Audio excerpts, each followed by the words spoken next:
All right, welcome back to another episode of Dentside Depot, your source for premium and free Dentside content. So I have the Jr Mint truck done. It's in front of me right now. I'm gonna turn the camera in a second. There's one thing I wanted to go over first. I did not intend on this truck being as nice as it is right now. It is done. I have driven it.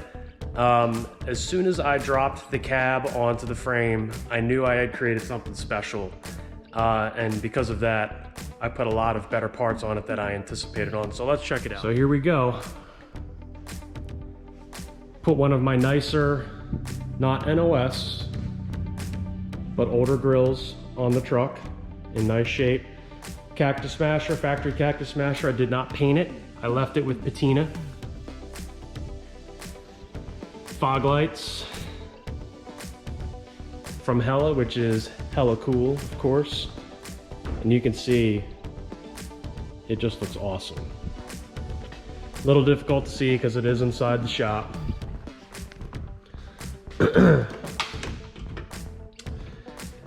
Redid the door panels. These are the original panels that were on the car. The door panels had never been off this truck, which is incredible. I did replace the regulator on both sides. The glass is absolutely perfect on this truck. I did not anticipate doing the interior of this truck this nice. Still waiting on the seat cover and the headliner, so this is just temporary. I did paint the dash mint. I found these cool magnets on eBay, vintage magnets to go with the theme of the truck. This was actually a brown dash pad that I primed and painted. $16 can of paint from AutoZone, dark jade metallic. And the vinyl floor in black, and you can see everything's been done, coated in POR so it'll never rust.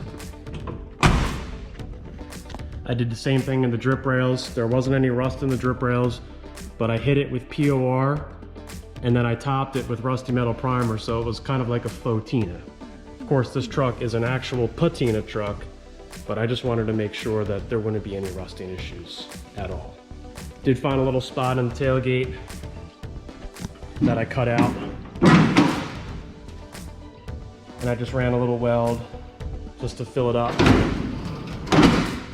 and I left it unaltered on the outside.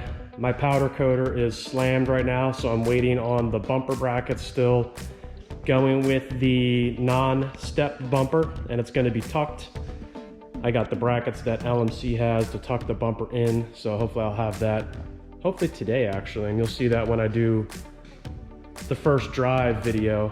And it's kind of hard to see. This being inside doesn't give this truck justice. It just looks so cool when it's actually outside. Did make a repair to the hood. If you remember, the hood right here had hit a garage door, and it was in really bad shape. When I pop the hood here in a second, I'll show you all the repairs that I made to it. But I had about 15 hours of metal fab in the hood, which was a lot more than I anticipated, but that's okay. The dash is all redone. The heater box was out, new motor, new heater core, seals, paint, everything done. We rebuilt the column here in-house. Tilt column, was not anticipating on doing that, but I did. Aftermarket sport steering wheel. I added security group to it. I also added the fog lamp option. You cannot have security group and fog lamp on a factory truck, so if you see that, it's because someone modified it. The fog lamp switch actually mounts right here, so you can't have those two options together, and it does say that right in the service brochures. Everything on this truck works. Factory radio, HVAC, everything is operational. I added a auxiliary jack to the radio so you can plug your cell phone in, play whatever music you want. This truck really is in really nice shape at this point. A lot of work into this truck to get it to this point. Not what I was anticipating doing, but it's what ended up happening, because like I said, as soon as I saw the cab drop onto the chassis, I knew it was something special that I just had to do a little more work, a little more time, and a lot more money than I anticipated, but that's okay. Okay. So, when the hood hit the garage door, it destroyed a lot of the structure. I actually cut all, where you see the POR, I cut all of that out, including the structure underneath, and I fabricated and welded in new structure. I repaired all these seams. They're all welded together, including up here. I just left it POR black underneath. I didn't really care. But now the hood's very strong and doesn't have any issues. Mechanically, a few changes that I wasn't anticipating. I did go with battle-born brakes, dual diaphragm brake booster. I will do a review on that at some point. I am still adjusting the rear brakes at this point. I haven't gotten that totally done yet. The brakes feel great, but the pedal is definitely too low, but that's not anything to do with the booster. That's to do with the rear calipers not being adjusted. I did make I fabricated a bracket for the proportioning valve. That came out really nice, so now it's mounted properly. No issues there. Really happy with that setup. You can see it looks nice. Not factory correct, but it looks nice. Borg intermediate shaft. That's something I put in every truck. That's not really an option. That's the way it has to be, because if you get in an accident with one of these trucks and you don't have a collapsible shaft, you're going to be in bad shape.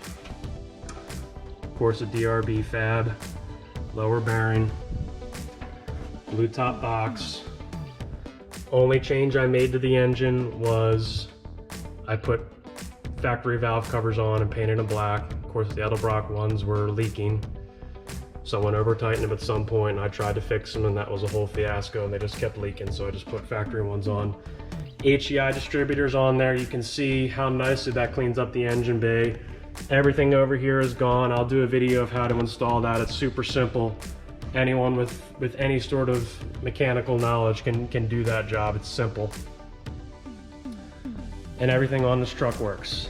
It's 100% operational. I have driven it about 200 miles at this point, and the only mechanical problem I ran into was a sticky wheel weight got stuck in one of the calipers, and that's because I double stacked them and it was too close.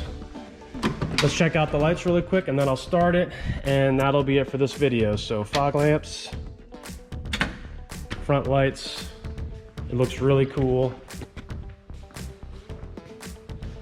I do want to put LED bulbs in the fog lights. I just haven't gotten to that yet. The correct fog lights for these trucks are Marshall lights, and they have like little cats on them, but they're super expensive. That's just really not the route I wanted to go, but I'm going to put 6K LED bulbs in the front of this truck as well. So let's start it really quick just so you can hear it run. This is going to be a cold start. Usually starts up pretty good.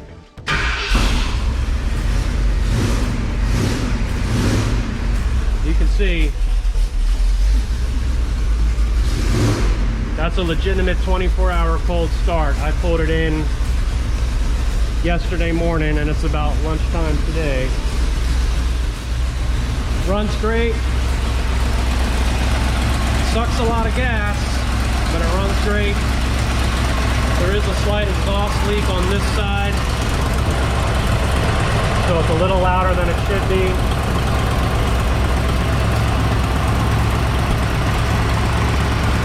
But it's a great running truck. Absolutely no issues with it at all mechanically. No leaks of any kind. Just fantastic.